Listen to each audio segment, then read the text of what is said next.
Hi, everyone, and welcome back to the Colorado LTAP Tailgate Talk. Today, we're going to be talking about defensive driving, a little bit similar to our distracted driving course, but a little bit different. And here's why we're talking about it. Thousands of lives are lost every year in crashes in the U.S. Every crash or a ticket can increase your insurance penalties or premiums for up to over $220. Think distracted driving practices, things like texting, talking on the phone. These are all choices that we make while we drive, and they're all causing deaths that are entirely preventable. We can be part of the solution here. We have to be part of the solution here to prevent these deaths. Defensive driving is exactly the same as safe driving, right? The very first habit of a safe driver is to drive defensively, which means driving to save lives, time, and money. That's the actual definition, driving to save lives, time, and money. We drive defensively by anticipating dangerous situations, reducing the risk of collisions with acute situational awareness, and in general, driving in control of the vehicle at all times. Number two is don't drive tired. Right? Over 100,000 crashes are due to fatigued drivers every year, and these are 100% preventable. Driving is one of the hardest things that we're going to have to do. Why make it even harder? Avoid distractions. Texting, tuning the radio, yelling at someone in the back seat, these are all distractions that make driving harder and more dangerous. End your phone call, finish your text, your sandwich, your makeup, whatever it is, before you start driving.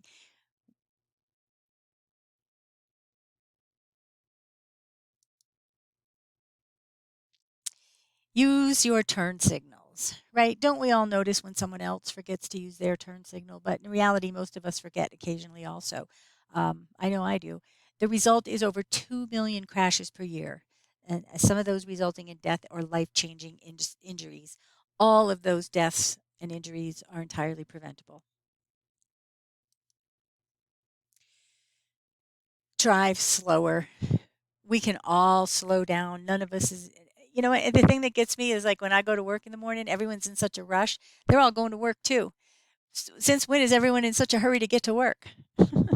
Drive slower. The faster you drive, the more severe the crash is going to be. Stay within the speed limits and help save a life or prevent a serious injury.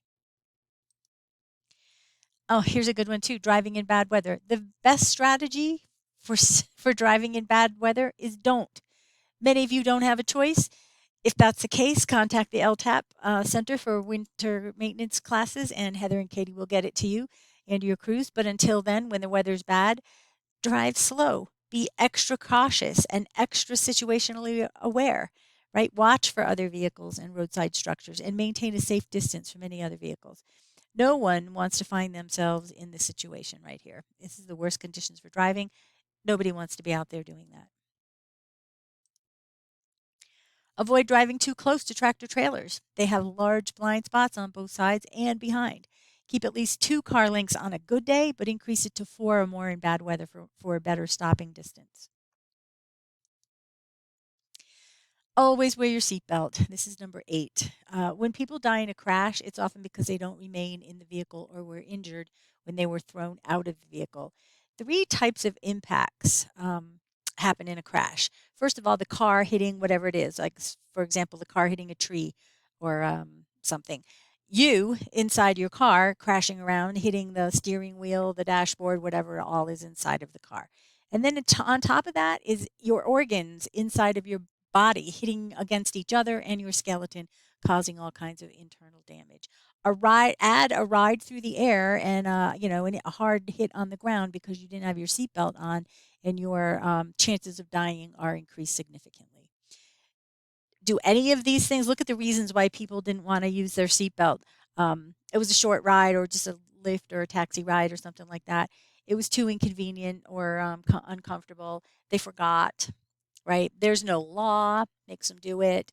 It's too crowded in the back seat, or nobody else was seatbelted in. Now, I want to ask you: are any of these good enough reasons for you to die? No one wants to risk their life for because it was a short trip or because it was too uncomfortable or they forgot. No, don't do it. These are ridiculous reasons, excuses for not wearing a seatbelt. Number 9, always yield. And we all do this all the time, right? We're always, the first one to give way. No, we're not. Lots of drivers will speed up just to make sure that the driver coming into the road doesn't get in front of them, right? There is a right and a wrong way to yield on a highway ramp, and you can see it right here. You don't just zip right out there. You're just putting everybody at risk. Your best and safest bet is to back off in most situations and let them have it.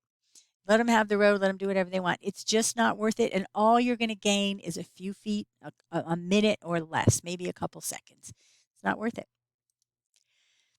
But um, yeah, the number 10 one, never drive under the influence of drugs or alcohol, right? There are too many other options for anyone to drive impaired anymore, whether it's drinking, smoking, or any other type of impairment. It's just not worth it. And there are too many other options. Never do it. We are the problem, right? And I think you can see from all the other slides we just went over, we're causing these crashes. It's us. I heard some staggering numbers recently.